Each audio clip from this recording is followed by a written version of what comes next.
You have 2 days to vacate this house. I am giving you 0 days, because this house isn't yours. Please, do not use the lawyer or the files. You will completely destroy this entire family. Security, remove her immediately. You do not belong in this room. You think you won? I will ruin your life. Your accounts are frozen, and federal agents are behind you.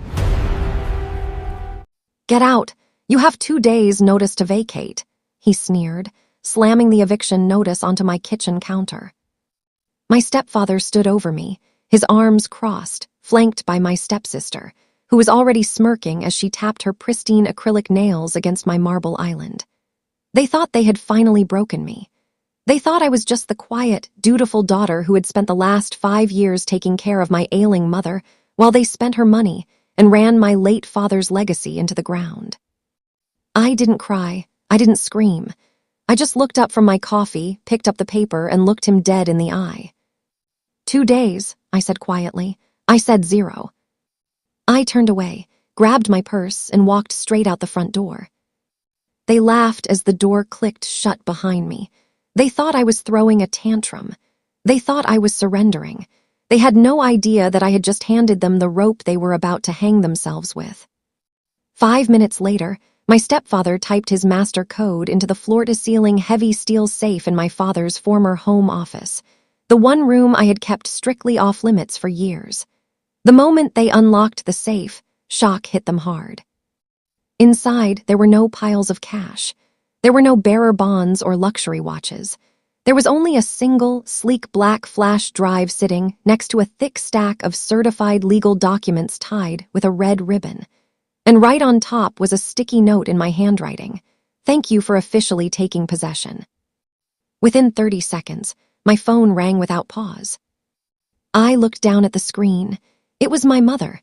I swiped to answer, placing it on speaker as I pulled my car out of the driveway.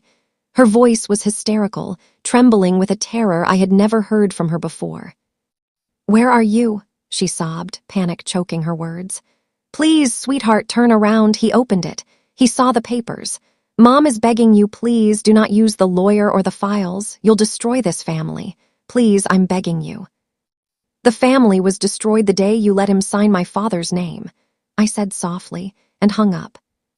That was her first mistake, assuming I was still the scared 20-year-old girl who would protect her at my own expense. They had no idea what was coming.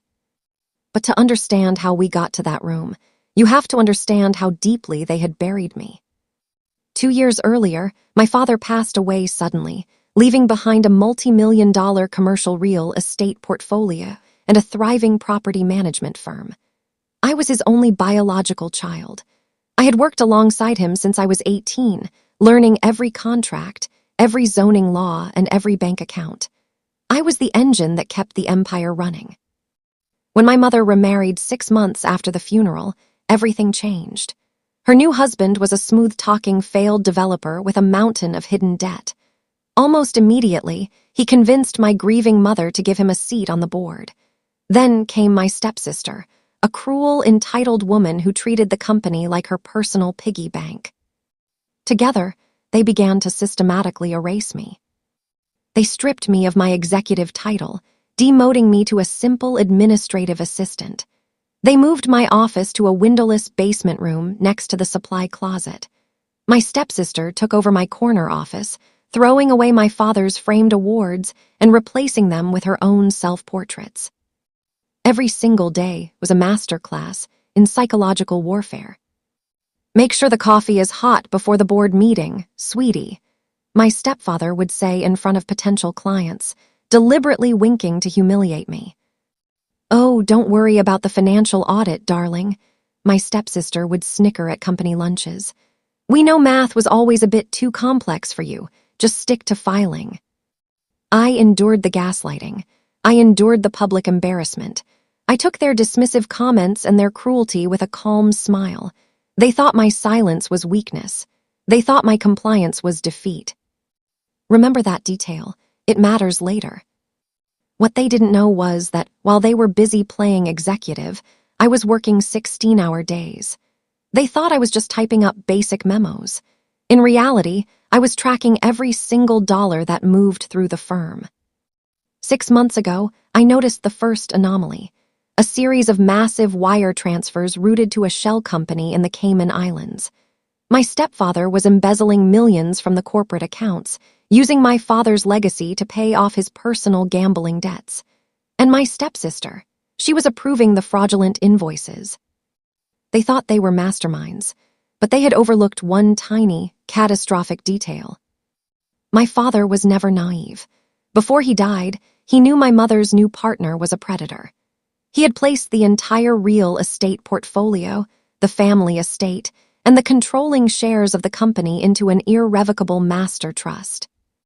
And who was the sole trustee and primary beneficiary upon my father's death? Me. I didn't own a fraction of the company. I owned all of it. I had spent the last 2 years staying silent, acting powerless, letting them commit every act of fraud on paper, meticulously gathering evidence until the net was completely inescapable. I had hired the top forensic accounting firm in the country and a former federal prosecutor as my personal legal counsel. The safe in the office, it didn't contain my father's secrets. It contained the original trust deeds, the forensic audit reports, and the corporate master keys. By demanding I vacate the house, my stepfather had triggered a specific clause in the trust agreement. Any attempt by an unauthorized party to evict the legal trustee constituted an immediate, hostile breach of trust. By handing me that 2 days' notice, he had legally signed away his own protection. 10 minutes after I left the house, I pulled up to the glass-fronted skyscraper that housed our corporate headquarters. I walked into the main lobby wearing a tailored black suit. Today was the annual shareholder meeting. My stepfather and stepsister had called it specifically to announce that they were liquidating 40% of the company's assets to an offshore buyer, a move that would put millions directly into their private accounts. I walked toward the grand boardroom on the top floor. Through the double glass doors, I could see the entire board seated around the massive mahogany table. My stepfather was standing at the head, beaming, holding a glass of champagne, while my stepsister stood beside him, adjusting her microphone. I pushed the doors open. The heavy wood swung back, echoing loudly against the marble floors. Silence fell over the room. My stepfather frowned, his face flushing with irritation. "What are you doing here?" he snapped, his voice booming through the speakers. "You don't belong in this room. Security, remove her immediately." 2 security guards stepped forward, but I held up a single paper folder. "I wouldn't do that if I were you," I said, my voice steady, smooth, and echoing with absolute authority. My stepsister laughed, a high-pitched, mocking sound. "Look at her. She's losing her mind because we threw her out of the house today. Dad, just have them throw her in the street." "You think you threw me out?" I smiled, stepping closer to the head of the table. "I didn't leave because you told me to. I left because the moment you opened that safe, you activated the emergency trustee clause of the estate." My stepfather's smug expression faltered. A subtle twitch started in his right eye. "What are you talking about? Your father left everything to your mother." "No," I replied, tossing a thick blue binder onto the middle of the table. "He left everything to me. The house you sleep in, the car you drive, the suits you wear, and every single brick of this company belong exclusively to my trust. You are not a board member. You are not an officer. You are a trespasser." Gasps erupted around the room. Board members leaned forward, frantically grabbing the copies of the trust documents I had prepared. "This is absurd. This is a fake," my stepfather roared, his knuckles turning white as he slammed his hands on the table. "I am the CEO of this company." "Not anymore," a stern voice called out from the back of the room. The double doors opened again.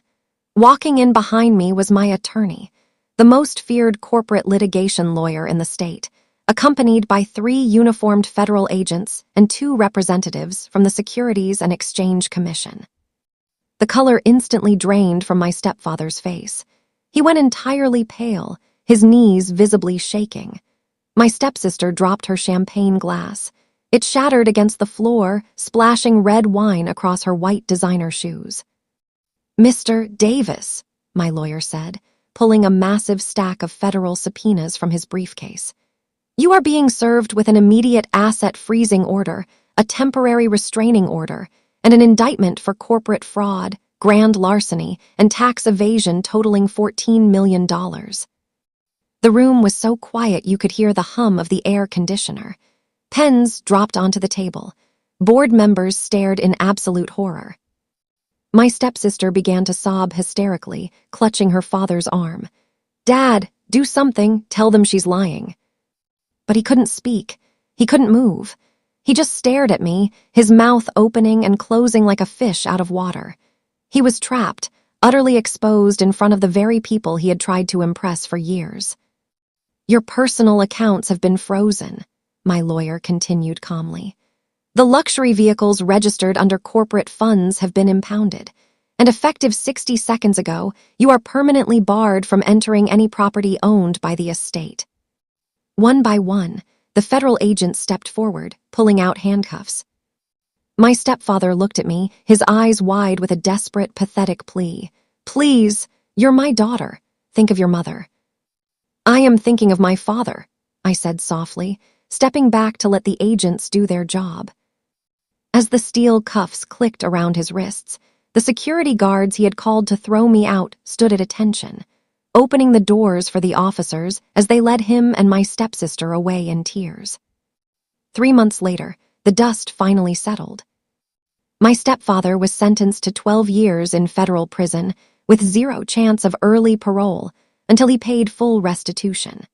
My stepsister was forced to declare personal bankruptcy and is currently working 2 retail jobs to pay off her court-ordered fines.